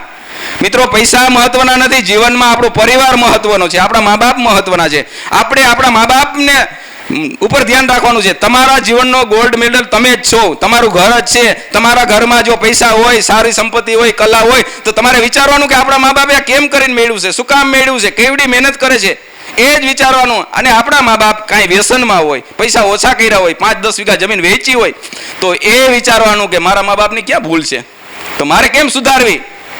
આપણે બીજા આગળ શીખવાની જરૂર નથી, આ જ શીખવાની જરૂર છે. તો આપણે શું કરી તો શું આગળ આવી, શું કામ આગળ આવી. અને આ જગતની માલિકોરા મા બાપથી મોટું કાંઈ છે જ નહીં. મિત્રો બધાના સ્વાર્થમાં જીવે. એક મા બાપ એવી ચીજ છે, મા બાપ એવી વસ્તુ છે કે એ નિસ્વાર્થે તમને કામ કરે છે. એટલે મા બાપનું પાલન બધાય કરજો. અને મા બાપને સવારમાં ઉઠી અને કાયમી પૈગે લાગજો. મા બાપને પૈગે કેટલા લાગે છે? નમન કેટલા કરે છે? ઊંચા હાથ કરો જી. આ જગતમાં મા બાપથી મોટું કાંઈ છે નહીં મિત્રો. તમે ભગવાનને પગે લાગો ન લાગો એ હું તમને કહેતો નથી, તમે ધર્મમાં માનો ન માનો એ કહેતો નથી, પણ તમારા મા બાપ જે તમને કહે છે, તમને જે શિખામણ આપે છે, અડધી કલાક અભણમાં હોય, જેને કાંઈ ખબર જ નથી પડતી, જે માને કાંઈ ખબર નથી પડતી, દુનિયાની ખબર નથી, અભ્યાસની ખબર નથી, પુસ્તકની ખબર નથી, એ માં આગળ જઈને તમારે બેસવાનું, વાતું કરવાની, મીઠી મીઠી વાતું કરવાની કે માં આજ શું છે, આ છે, તે છે, આવી બધી વાતો કરવાની. મા બાપ આગળ જવાનું ભાઈ, મા બાપથી આગળ ના ભાગો. મા બાપની જ્યારે જરૂર પડે, પૈસાની જરૂર પડે, મોબાઈલની જરૂર પડે, ત્યારે એને આગળ જાય, માં દ્યો તા મોબાઈલ. અને આ મોબાઈલે હાવ દેશી શબ્દમાં કહીને તો ગો ગાયેલી છે ઘરમાં. ગો ગરી ગઈ ઘરમાં તો ખબર પડે ને શું પરિસ્થિતિ થાય. એટલે ગો ગરી ગઈ બધાના ઘરમાં છે, અને આમાંથી મુક્ત થવું હોય તો આ મોબાઈલને અડાય નહીં. પેલા આપણે કંઈક મેળવવા માટે નિયમ લેતા, ખબર કે ભાઈ હું આ 11 સોમવાર ભરીશ ને આ પૂનમ રહીશ ને આ કરીશ ને. હવે તમારે મોબાઈલના નિયમ લેવા પડશે. મારે શ્રેષ્ઠ બનવું હોય ને તો મોબાઈલ નથી અડવો. આવા બધા નિયમ લેવા જોઈએ. શું કરવું પડશે? આ સમય આવી ગયો છે. મોબાઈલ એટલો બધો અઘરો છે ભાઈ કે તમારા ઘરની માલિકો તમે હોવ, તમારા ઘરમાં રાક્ષસો રાજ કરવા માંડ્યા. કોણ કરે? રાક્ષસો રાજ કરે છે. અરે એવો પરિવાર એવો છે, ખુશાલભાઈ શેઠવડાળાની વાત કરું છું, મુકેશભાઈની વાત કરું. મુકેશભાઈના 4 સંતાનો છે. ભીમસિંહભાઈ ડોક્ટર બન્યા છે અને મેડિકલ લાઈનમાં ભણે છે. આજની તારીખમાં 4માંથી એકેય સંતાનો આગળ મોબાઈલ નથી અને એમને અભ્યાસ કરી રહ્યા છે. એમને ડોક્ટર બન્યા છે, એમને એન્જિનિયર બન્યા છે. ભાઈ મોબાઈલની ક્યાં જરૂર પડી? મોબાઈલ શું કરવાનો છે? ઠીક છે, વાત કરી શકો તમે મા બાપ આયરે, પણ એ લિમિટમાં. 1 મિનિટ વાત કરીને મેલ દેવાની. આ તો એનું ભૂત જ ગરી જાય. ભૂત ઓલું ના વર્ગ્યું હોય, ના કહેતો કે આને ભૂત વર્ગ્યું, એમાં મોબાઈલનું ભૂત વર્ગ્યું છે બધાને. અત્યારે ઘરે જઈને શું કરશે? અપડાઉન કરતા છે બધા. શું કરતા છે? ઘરે જઈને પહેલો મોબાઈલ લે. એટલે આનાથી મિત્રો દૂર રહ્યો. આ બધા દૂષણ એટલા બધા છે, ખતરનાક દૂષણો છે કે આ દૂષણો તમને તમારી જિંદગીમાં ફેરફાર કરી નાખશે. તમારા જિંદગીના રસ્તા બદલાવી દે, તમારી જિંદગીમાં બધુંય બદલાવી દે. મિત્રો આ સમાજમાં જો પૈસા થાય, સંપત્તિ થાય, કલા થાય, આવડત થાય, બધું થાય, તો તમારે જીવન જીવવામાં 5 વસ્તુની જરૂર પડશે. કેટલા વસ્તુની? 5 વસ્તુ તમારી પાસે શ્રેષ્ઠ હોય છે. 5 વસ્તુ તમને સુખ આપશે, તો તમે સારી રીતે જીવન જીવી શકશો. પહેલું વસ્તુ એ કે તમારો ધર્મ. તમારો એવો ધર્મ હોવો જોઈએ કે જે ધર્મના તમે નામ લ્યો, ભગવાનના 5 નામ લેતા હોય, ધર્મની વાત કરતા હોય, તો 5 માણસ તમારી પાસે ઊભા હોવા જોઈએ, તમારી વાત સાંભળતા હોવા જોઈએ. પહેલી પ્રકારનું સુખ આ હોવું જોઈએ. બીજું કે સામાજિક સુખ હોવું જોઈએ. તમારી પાસે સમાજનું સુખ હોવું જોઈએ. સમાજનું શેનું? એની વાતો કરી તો લાંબી છે, આપણે ટૂંકમાં વાત બતાવી. ત્રીજી વસ્તુ પરિવાર સુખ હોવું જોઈએ. તમારી પાસે તમારા પરિવારનું સુખ હોવું જોઈએ. પરિવાર એટલે આપણા મા બાપ, આપણા સંતાનો, આપણી જે રહેણી કેણી છે એનું સુખ હોવું જોઈએ. એક ગામની માલિકો નનામી જાતિ, નનામી, એમાં થોડાક જ માણસો હતા, થોડાક. એટલે ભાઈએ પૂછ્યું કે ભાઈ આ કોણ જાય છે? એ કે એક ભાઈ એક દેવ થઈ ગયા છે એટલે એને લઈને જાય છે. તો કેમ એટલું જ માણસ? એ કે એ ગયો નહીં, માણસ નહોતો ગયો, એ માણસ નહોતો. થોડોક ટાઈમ પહેલા એ જ ગામની માલિકો નનામી જાય અને પુષ્કળ માણસો હતા, કોઈ ગામમાં માતું નહોતું, એટલું માણસ હતું. ત્યારે પૂછ્યું કે ભાઈ શું છે આ પ્રસંગ, શું છે, એટલા બધા માણસો કેમ છે? કે એક માણસ વયો ગયો છે. તો કે એટલું બધું માણસ? કે ગયો નહીં, માણસ છે. તો એ ગયો, એ માણસ હતો. મિત્રો ધનેડું હોય ને, ધનેડું, એક ધનેડું ઘઉંમાં જન્મે. ક્યાં જન્મે? ઘઉંમાં. પછી એના 2 ધનેડા થાય, પછી એના 4 થાય, પછી 6 થાય, 8 થાય, અને પછી ઘઉંમાં એ પરિવાર પૂરો થઈ જાય. ક્યાં થઈ જાય? ઘઉંમાં પૂરો થઈ જાય. એમાં આપણે માણસ થઈ, આપણો પરિવાર હોય, આપણે 1 હોય, 2 હોય, 5 હોય, આપણા જ ગામમાં આપણું ગામ પૂરતું જ આપણે ખબર હોય, આપણા ગામ સિવાય કંઈ ખબર ના હોય. એમાં ને એમાં જો વહી જાય તો આપણામાં ધનેડામાં કંઈ ફેર છે ભાઈ? આપણે તો કંઈક કરી બતાવવાનું છે, કંઈક જગતને દેવાનું છે, બીજાને આપણે ઉપયોગ કરવાનું છે. આપણી પાસે સંપત્તિ, કલા, આવડત જે હોય, જે 5 પૈસા મળ્યા હોય, જે મળ્યું હોય, એ બીજાને આપવાનું છે. આપણે એના માટે જીવી છે, આ રાષ્ટ્ર માટે જીવી છે, આ દેશ માટે જીવી છે, આપણા ધર્મ માટે જીવી છે, આપણા સનાતન માટે આપણે જીવી છે. ત્રીજું સુખ પરિવારનું સુખ છે, અને ચોથું સુખ છે ને રાષ્ટ્ર સુખ છે, રાષ્ટ્ર. અને 5મું સુખ છે ને એ આત્મ સુખ છે. આત્મ સુખ ક્યારે હોય અને રાષ્ટ્ર સુખ ક્યારે હોય? મારે રાષ્ટ્ર બાબતની એકાદી નાનકડી જ વાત કરવી છે. રાષ્ટ્ર સુખ ક્યારે મળે? તમારી પાસે ઘણું બધું હોય, ગાડી, બંગલા, તમારી પાસે હજારો વીઘા જમીન હોય, ઘણું બધું હોય.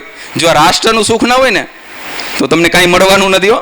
મારો એક મિત્ર છે રાજકોટમાં, એ બીજા રાજ્યમાં બંગાળની માલિકો એક ફેક્ટરી કરી, પૈસા બહુ રોક્યા, અને જ્યારે ઓપનિંગ કરવાનું આવ્યું, ઓપનિંગ ઓપનિંગ કરતા હતા, દીવાબત્તી કરી, ઓપનિંગ થઈ ગયું, ત્યારે 5 માણસો આવ્યા અને એ માણસોએ એ ભાઈને કીધું કે ભાઈ ચાવી દે નકર પતાવી દઈશ. રિવોલ્વર લઈને આવ્યા અને એ ફેક્ટરીની ચાવી આખી લઈ લેવી પડી, દઈ દેવી પડી. ઓને લઈ લીધી. ત્યારે એને એમ થયું કે આ આવું હોય છે. જો આ રાષ્ટ્રનું સુખ હોય છે ને તો આ આપણી પાસે હોવા છતાંય જટાઈ જાય છે. એ રાષ્ટ્રનું સુખ ક્યારે હોય છે કે જે આપણા શહીદો થઈ ગયા છે, આપણા દેશ માટે થઈ ગયા છે, આપણા દેશનું રક્ષણ કરવા માટે જેને કામ કર્યા છે, ત્યારે આ રાષ્ટ્રનું સુખ મળે. આપણે ક્યારે મળે? આના માટે આપણે ધ્યાન દેવાનું છે. એવું નથી કે આપણા જીવનમાં આપણે એકલા જ છે તો આપણે જીવી શકવાના છે. આપણે આપણા ઘર માટે, આપણા પરિવાર માટે, આપણા ગામ માટે, આપણા પ્રાંત માટે, આપણા વિસ્તાર માટે બધાયમાં ધ્યાન દેવાનું. જેવું મળે ને એવું ધ્યાન આપવાનું. તો મિત્રો, આ રાષ્ટ્રની માલિકોરા, આ દેશની માલિકોરા રામસિંહ કુકા, જ્યારે અંગ્રેજો વખતની વાત કરું, એક નાનકડી વાત, એક બાળકની જ વાત કરું, એક વિદ્યાર્થીની જ વાત કરું મારે. રામસિંહ કુકા એક શીખ સંપ્રદાયનો એક સાધુ હતો. એ ધર્મની વાતો કરતા. 200 વર્ષની ગુલામીમાં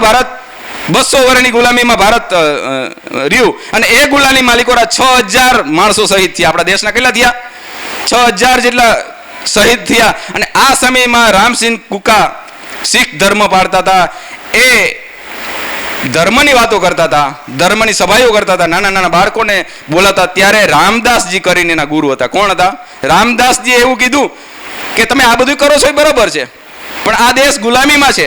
અત્યારે આ વાત કરવાની જરૂર નથી. આ દેશને ગુલામીમાંથી આપણે કાઢવા હોય તો શું કરવું પડે? અને તમે આ દેશને બચાવવા માટે, આ રાષ્ટ્રને બચાવવા માટે એવું કંઈક કામ કરો અને એવી પ્રેરણા બાળકોને આપો, વિદ્યાર્થીને આપો કે આપણો દેશ ગુલામીમાંથી બહાર નીકળે. ત્યારે રામસિંહ એ પોતાના જે સેવકો હતા અને વિદ્યાર્થીઓને એકઠા કરી અને 68 જેટલા સંગઠન, ત્યારે મેં વાંચેલું છે કે 68 જેટલું સંગઠન એનું હતું. અને એ સંગઠને અંગ્રેજોના દાંત ખાટા કરી નાખ્યા એવા કામ કરતા હતા. એના સામે વિરોધ એટલા બધા કરતા હતા. અને અંગ્રેજોએ ત્યારે મિસ્ટર કોવિન રાજ કરતા. ત્યારે મિસ્ટર કોવિન અંગ્રેજોમાં વડા હતા.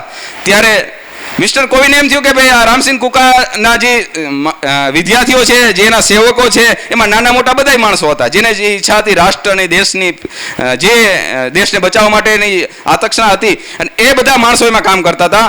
ત્યારે ગાયો માટે બહુ અત્યાચાર કરવામાં આવતો અને ગાયોને બચાવવા માટે એ 68 જણાએ ઘણા બધા અંગ્રેજોને માર્યા. અને એક સમય એવો આવ્યો, અંગ્રેજોએ એ 68 ને પકડી લીધા, પકડી અને પૂરી દીધા. પૂરી અને જાહેરમાં ઉભા રાખ્યા કે ભાઈ આ બધાને ગોળીયા દઈ દેવા, બધાને માર નાખવા છે, બધાને પતાવી દેવા છે. એવી દેશમાં હાક બોલાવી દેવી છે કે અંગ્રેજો સામે કોઈ થવા ના જોઈએ. ત્યારે સામે ઉભા રાખ્યા 68 વ્યક્તિને અને એક પછી એકને મારવાનું ચાલુ કર્યું. 1 2 3 4 અને 5મા વ્યક્તિને જ્યારે મારવાનું ચાલુ કર્યું ને, ત્યારે એક 13 વર્ષનો બાળક હતો. કોણ હતું? 13 વર્ષનો એક બાળક હતો, એક વિદ્યાર્થી હતો. અને 13 વર્ષના બાળકને જોઈ અને અંગ્રેજોને એમ થયું કે ભાઈ આ બચ્ચો, આ દેશ માટે એટલો બધો આને પ્રેમ. ત્યારે માણસો બધા કાકૃતિ કરતા હતા. એ સમય મિત્રો કેવો હોય છે, એનું કુટુંબ, એ પરિવાર બધા ઉભા હતા, બધાને ભડાકે દેવાની તૈયારી હતી. અને એ બચ્ચો હતો 13 વર્ષનો બાળક, વિદ્યાર્થી. અને એ વિદ્યાર્થીને મારવાની તૈયારી કરીને ત્યારે એની માં એને કાકૃતિ કરે છે કે મારો દીકરો નાનો છે ભાઈ, મારા દીકરાને મારતા નહીં. એનાથી એક ભૂલ થઈ ગઈ છે, હવે આવી ભૂલ નહીં કરે. આવી માં કાકૃતિ કરે છે.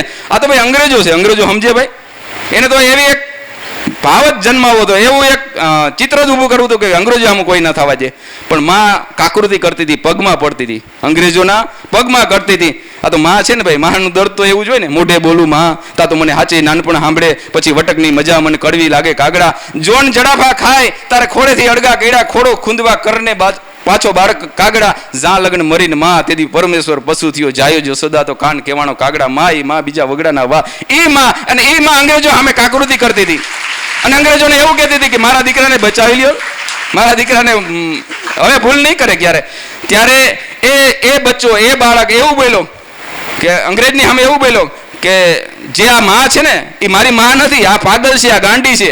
તમે અંગ્રેજોને કે આ માનતા નહીં, આનું માનતા નહીં. એ બાળકને એવું હતું કે આ સમય મારી જિંદગીમાં કેદી બીજો આવશે, આ સમય પાછો આવશે નહીં. મારે દેશ માટે શહીદ થઈ જવું છે, દેશ માટે મારે કંઈક કરી બતાડવું છે, કંઈક કરવું જ છે. ત્યારે મિસ્ટર કોવિંદ અને એના પત્નીને દયા આવી. એને એમ થયું કે ભાઈ આ બાળકને એકદમ જવા દે. શું કરી? જવા દે. આ બધા કાકૃતિ કરે છે એને પણ દયા આવી, એની મા ઉપર દયા આવી, થોડીક દયા આવી. અને ત્યારે એ બાળકને છોડી દીધો. છોડીને એટલું કીધું કે ભાઈ તું જે સેનામાં જે કામ કરશો ને, તારો જે વડો છે ને રામસિંહ, એનો તું કોઈ દી ભરોસો ના કરતો. એ નાલાયક છે. આવો શબ્દ જ્યારે અંગ્રેજોએ વાપરો એ ભાષામાં, ત્યારે એ બાળક ત્યાંથી દોડી અને મિસ્ટર કોવિંદની દાઢી પકડી લીધી. દાઢી મિત્રો એવી પકડી કે 4 વ્યક્તિ સૈનિકો એને છોડાવવા માટે આવ્યા. એક સૈનિકથી માણસ છૂટ્યો નહીં. અને ત્યારે ઇતિહાસ એમ સાક્ષી પૂરે છે કે એ 4 વ્યક્તિ એ છોકરાના રામસિંહ કુકા ના જે સંગઠનમાં હતા, વિરલસિંહ એનું નામ હતું. વિરલસિંહના જે 4 બે હાથ કાપી નાખ્યા. શું કર્યું? વિરલસિંહના 2 હાથ કાપી નાખ્યા અને એ માણસે દાઢી ના મોકલી. તો મિત્રો આ દેશ માટે પ્રેમ કેટલો હોય છે, એ વિદ્યાર્થીને દેશ માટે બલિદાન કેટલું હોય છે. એટલે આપણે જો સુખી હોય, આપણે કંઈક અહીંયા શાંતિથી રહી શકતા હોય, તો આવા વેરડાઓ ઘણા બધા છે. આવા માણસો આ દુનિયામાં ઘણા બધા છે. આપણે ખબર નથી, આપણે ઘણા બધા ઇતિહાસની ખબર નથી. આપણું છે ને પેલું પાનું ફાટી ગયું છે.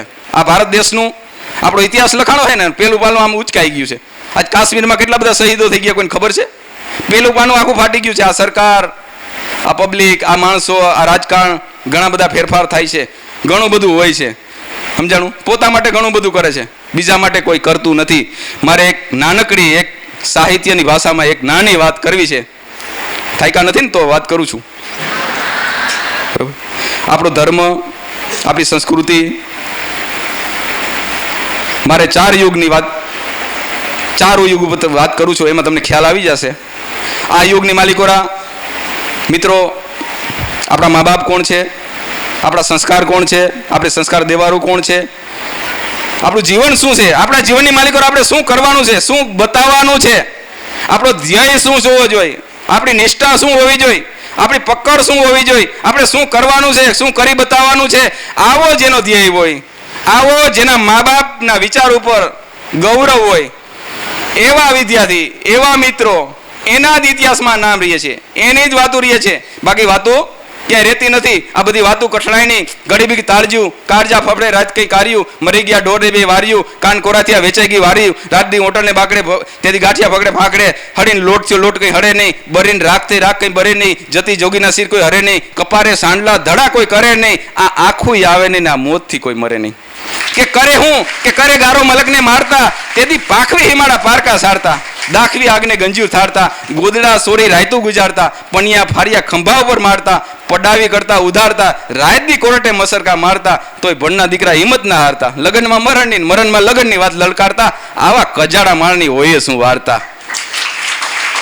એવાની વાતો ન રહીએ, ભીતરિયું સડશે ભુવાણ, ઇતિહાસના સ્વર્ણ પાણે જેના નામ લખાણા છે ને મિત્રો, એની વાતો રહીએ છે, એ દેવાનું છે. બાકી મિત્રો આ સ્ટેજ ઉપરથી ઘણા બધા શિક્ષણની વાતો કરી છે ઘણી, પણ મારે એક એવી વાત કરવી હતી કે જે ક્યાંક કંઈક ખૂટતું હોય, આપણા ધર્મમાં ખૂટતું હોય, આપણે સનાતન ધર્મમાં આપણે જન્મ લીધો છે, તો બિઝનેસની વાતો તો હું ઘણી બધી કરી શકું, કેમ આગળ આવવાનું, ક્યાં પૈસા રોકી તો શું થાય, કેમ ભણવાનું, કેમ અભ્યાસ કરવાના. પણ મૂળિયાની માલિકો જો તમારો ધર્મ નાબૂદ થઈ જાય, તમારા જે વિચારો નાબૂદ થઈ જાય, તમારું ગોત્ર નાબૂદ થઈ જાય, એ જો એના ઉપર તમે નહીં હાલો ને, તો આ બધી વસ્તુ પાયા વગરનું જેમ મકાન હોય ને, ગમે તે વાવાઝોડું આવે ને પડી જાય, એમ આપણું જે પાયા વગરનું જીવન આપણે બનાવવા જઈ રહ્યા છે ને, એ જીવન આપણું ગમે ત્યારે પડી જાય, ગમે ત્યારે વેરફાઈ જશે. એટલે એ જીવનને ટકાવવા માટે આપણા પાયામાં આપણો ધર્મ, આપણી નીતિ, આપણા કર્મ, આપણા મા બાપના વિચારો, એને લઈને હાલવું પડે. એની મારે એક નાનકડી વાત કરવી છે, છેલ્લી વાત કરવી છે કે શ્રાપનો દુશ્મન ગરુડ, ગરુડના પિતા વિષ્ણુ,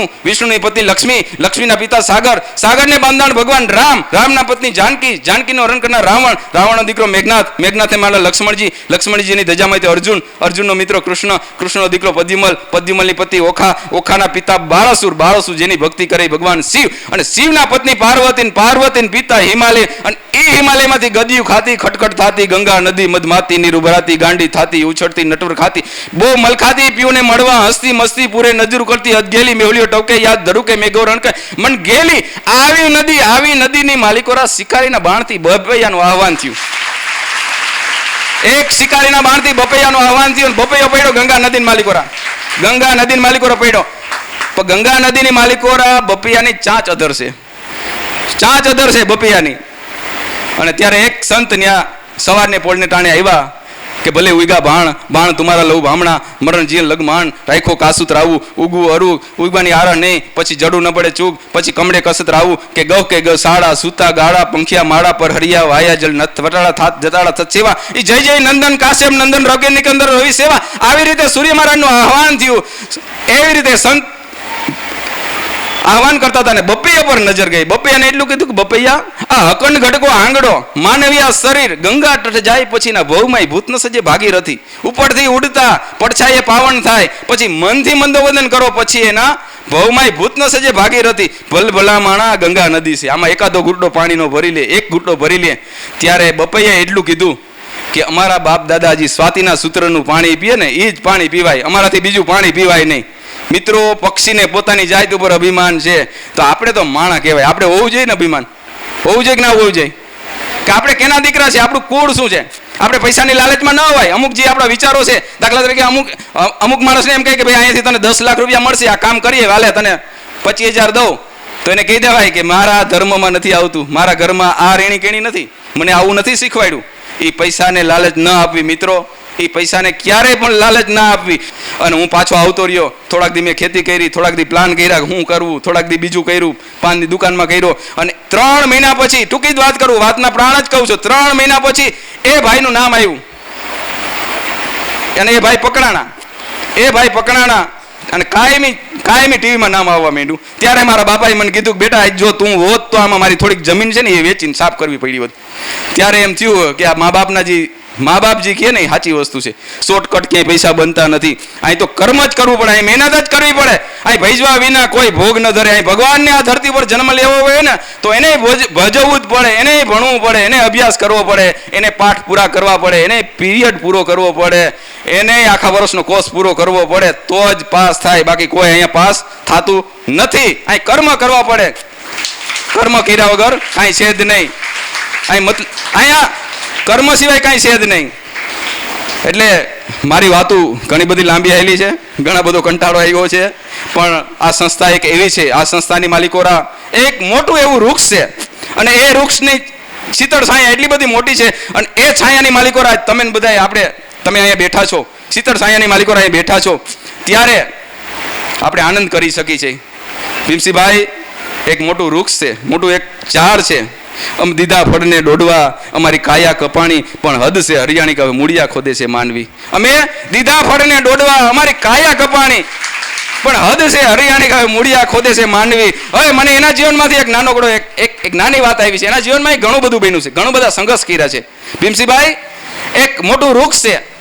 અમે દીધા ફળને ડોડવા અમારી કાયા કપાણી હદ છે હરિયાણી કહે મૂળિયા ખોદે છે માનવી. આવાય પણ માણસી આ જીવનમાં હોય છે. ટાંગા ખેંચવાવાળા માણસો હોય છે, આગળ લેવાવાળા માણસો હોય છે. આપણા જીવનમાં 2 વસ્તુ કાયમી હોય છે બધા માણસના જીવનમાં, એક ખૂબી અને ખામી. 2 વસ્તુ હોય. શું હોય ભાઈ? ખૂબી. મારામાં ઘણી બધી ખૂબી હોય ને ઘણી બધી ખામી હોય. મારી પાસે તમારે શું લેવાનું? ખૂબી જ લેવાની, ખામી નહીં લેવાની. મારી ખામી તમે લઈ લ્યો તો શું થાય? તમે બરબાદ થઈ જાઓ ને ભાઈ. એટલે આ જીવનની માલિકોરા ખૂબી જ લેવાની, ખૂબી જ લેવાની. ભીમસિંહભાઈએ આ સંસ્થાની માલિકોરા ઘણા બધા ટેન્શન આવ્યા, ઘણી બધી તકલીફો પડી છે, ઘણી બધી. એની વાતો કરીને તો સવાર થઈ જાય, અત્યારથી સાંજ થઈ જાય પાછી. પણ દીધા ફળને ડોડવા અમારી કાયા કપાણી હદ છે હરિયાણી કહે મૂળિયા ખોદે છે માનવી. એક વૃક્ષની માલિકોરા એક માણસ છાંય આવીને બેઠો અને એ માણસે ત્યાં દડ આંખોડે રોવા માંડ્યો, રોતો હતો. એટલે જ્યારે એને કીધું એ માણસને કે બોલને ભાઈ તારે શું તકલીફ છે? ત્યારે એને એમ કીધું કે ભાઈ મારું બાળક છે, મારા બાળકને ભણવાના પૈસા નથી, સ્કૂલમાં ફી ભરવાના પૈસા નથી, અને જો થોડાક પૈસા ક્યાંકથી મેળ આવી જાય ને તો મારું કામ થઈ જાય. ત્યારે એ ઝાડવાએ વૃક્ષે એને એવું કીધું કે એક કામ કરીને જે મારા ફળ છે ને ઉપર જે ફળ એ બધા તું તોડી લે અને તોડીને બજારમાં વેચીએ, એના જે પૈસા આવે ને ભેગા કરી લે. 1 મહિનો દી લગન તું આવ્યું, કાયમ આવ્યું, અને જે એના પૈસા આવે ને એ પૈસા લઈ અને તું તારા દીકરાની ફી ભરી દે અને તારા સંતાનને તું ભણાય, અભ્યાસ કરાય. એ ઝાડમાંથી વૃક્ષમાંથી ફળ લઈ ગયો, ફળ લઈને વેચ્યા, એના જે પૈસા આવ્યા પૈસા ભેગા કરી અને એનું કામ પતી ગયું ઓલા ભાઈનું જે કરવાનું હતું એ. થોડોક ટાઈમ પછી પાછો આવ્યો એ માણસ, પાછો જ એ ઝાડવા નીચે બેઠો અને પાછો જ રોતો હતો. એ માણસ રોતો હતો ત્યારે વૃક્ષે ઝાડવે એને એવું કીધું કે ભાઈ હવે શું તારું કામ તો થઈ ગયું, હવે તારે શું તકલીફ છે? ત્યારે વૃક્ષને એ ભાઈએ એવું કીધું કે મારે હજી થોડાક પૈસાની જરૂર છે. હજી મારા દીકરાને જો કંઈક અભ્યાસ તો કર્યો છે, પાસ થઈ ગયો છે, તો હજી ક્યાંક એને ટ્રેનિંગ માટે થોડાક પૈસાની જરૂર છે, હજી કંઈક જો થઈ જાય ને તો હજી મારું કામ થઈ જાય. ત્યારે વૃક્ષે એ કીધું કે મારી જે ડાયરું છે ને બધી ડાયરું કાપી નાખી અને ડાયરું છે ને બજારમાં વેચીએ. એ વૃક્ષ મોટું હતું, બહુ મોટું વૃક્ષ હતું, અને એ વૃક્ષમાં 15 દી મહિનોથી લગન એને ગાડીઓ હાર્યું, કાપી નાખ્યું, આખા વૃક્ષને કાપી નાખ્યું, ડાયરું બધી કાપીને વેચી એવું એનું કામ થઈ ગયું.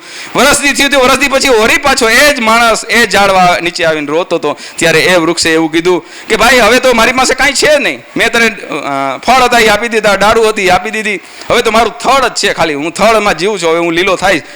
ત્યારની વાત.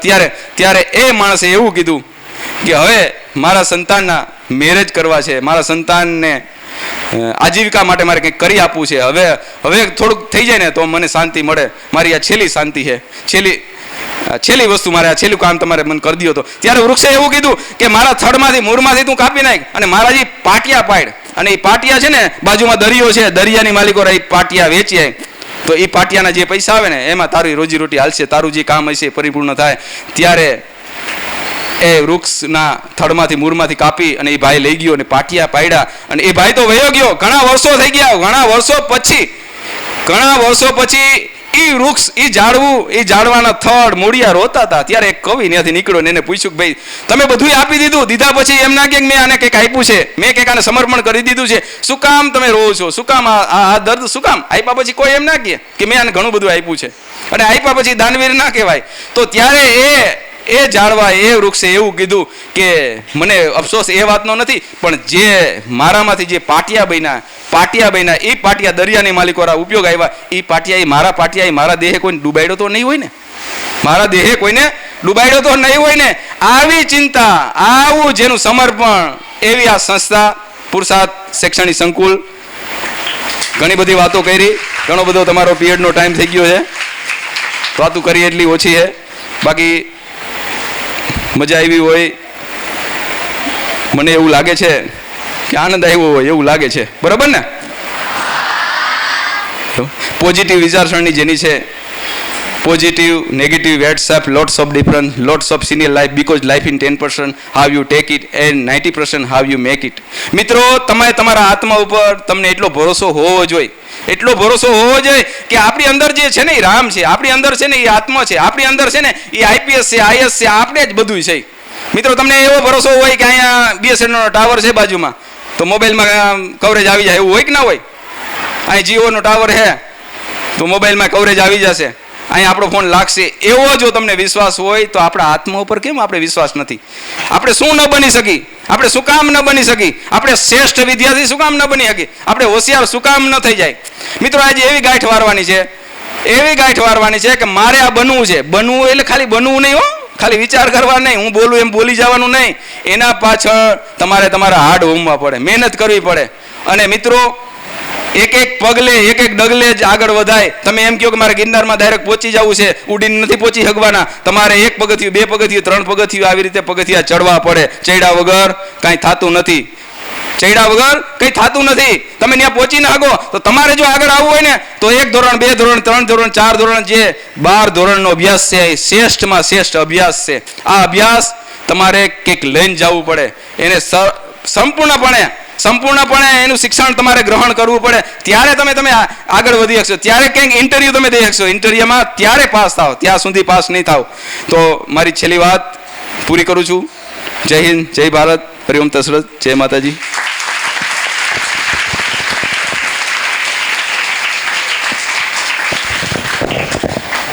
જોરદાર તાળીઓથી વધાવીએ. આમ તો કનારા સાહેબ છુપા રસ્તમ નીકળ્યા, આટલા સાહિત્યના જાણકાર અને આટલું સાહિત્ય મેં પહેલી વખત સાંભળ્યું છે. ખૂબ સરસ, ઘણી બધી સારી વાતો કરી મિત્રો. જ્યાં સુધી આપણે આપણા જીવનમાં આચરણમાં નહીં મૂકીએ તો આ બધી વાતો છે એ અર્થવિહીન છે. આપણે વધારે સમય ન લેતા પ્રશ્નો લઈએ છીએ. ભીમસિંહભાઈનો પ્રશ્ન છે કે અત્યારે કયા કયા બિઝનેસ તમે કરો છો? પહેલાં તો હું ખેડૂતનો દીકરો છું.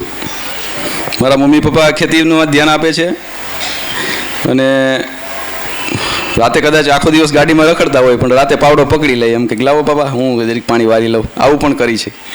બીજા નંબરમાં મારે જે પ્રેરણા શૈક્ષણિક સંકુલ હતું એ 1 વર્ષ થયા મેં આપી દીધું, 1 જ વર્ષ થયું છે, હું અત્યારે એમાં નથી. અત્યારે રાજકોટની માલિકોરા મારે 3 જાતના બિઝનેસ છે. નેક્સિકોન એગ્રી ઇન્ટરનેશનલ પ્રાઇવેટ લિમિટેડ મારી પોતાની કંપની છે કેમિકલની. ચાઇનાથી એક્સપોર્ટ ઇમ્પોર્ટ હું કરું છું. મારી ઓફિસ ત્યાં છે. જમીનનું ઘણું બધું કરું છું. સંઘમાં કામ કરું છું. 3 જિલ્લામાં અત્યારે વાલી મંડળમાં મને અધ્યક્ષ સ્થાન આપ્યું છે. કેસર ક્રેડિટ કોઓપરેટિવ સોસાયટી જે બેંક છે એમાં હું અત્યારે જુનાગઢ આખા સૌરાષ્ટ્રનો ડાયરેક્ટર છું. અને જામજોધપુરમાં પણ મારી ઓફિસ છે. જામજોધપુરમાં દવાનો બિઝનેસ કરી છે. સમાજ સેવાના ઘણા બધા કામ કરી છે. બસ એટલું તો ઘણું થઈ ગયું. અને જ્યારે ટાઈમ મળી જાય તો એક આ બંધાણ છે. માત્ર માણસ નશા વગર જીવી નથી શકતો. મને એક આ નશો છે, આ નશાનું એક બંધાણ છે. કોઈને પાન ન હોય, ફાંકી ન હોય, મસાલા ન હોય, દારૂ ન હોય, કોઈ નશો હોય, પણ મને એક આ નશો છે. સત્ય વાત કરવી, સાચી વાત કરવી, ખુલ્લી વાત કરવી, શરમ રાયગા વગર વાત કરવી, સાચી કોકને દિશા મળે, કોકના જીવનમાં આપણે કંઈક ઉપયોગ આવી, બસ એટલું આ કામ કરી છે નિસ્વાર્થે.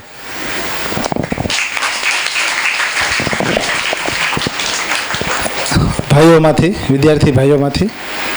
સર, તમારી ફેક્ટરી છે એ ક્યારથી ચાલુ કરી અને કેટલા માણસોથી ચાલુ કરી? એક સમય એવો હતો કે કેમિકલ કંપની અને ડીલરો જે દવાના હતા ને કેમિકલવાળા, કોઈ બાકી ના દેતા.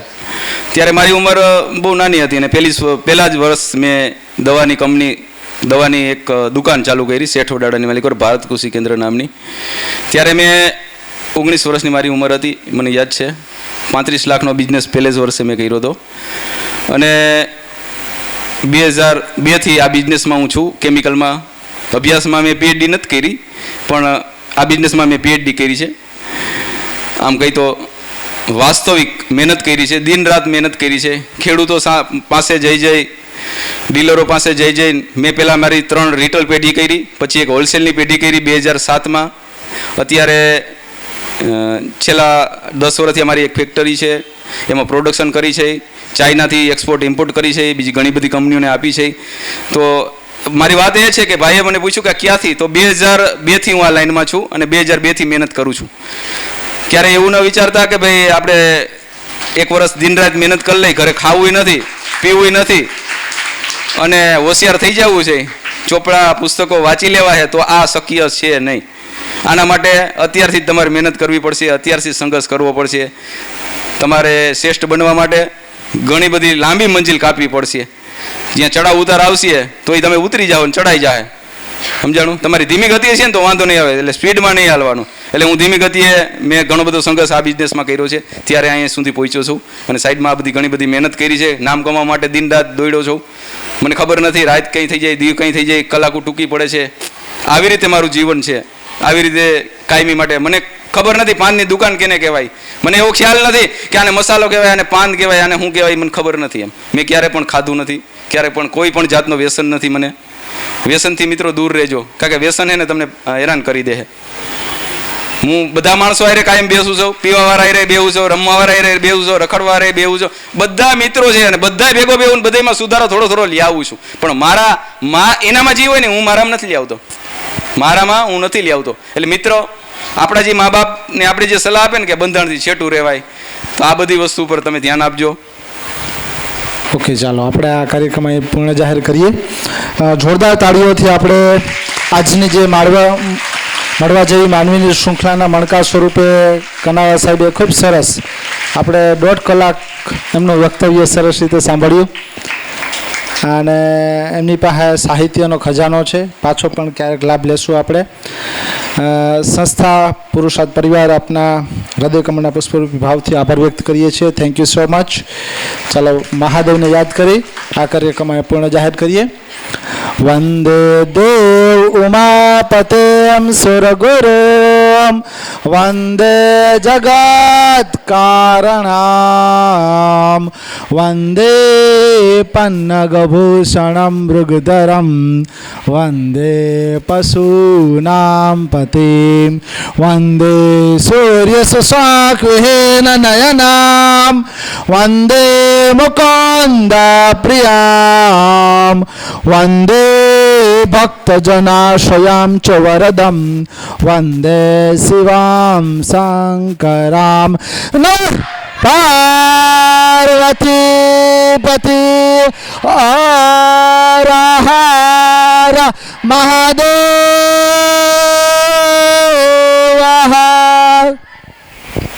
Thank you so much. Thank you. તમારો પણ ખૂબ ખૂબ આભાર.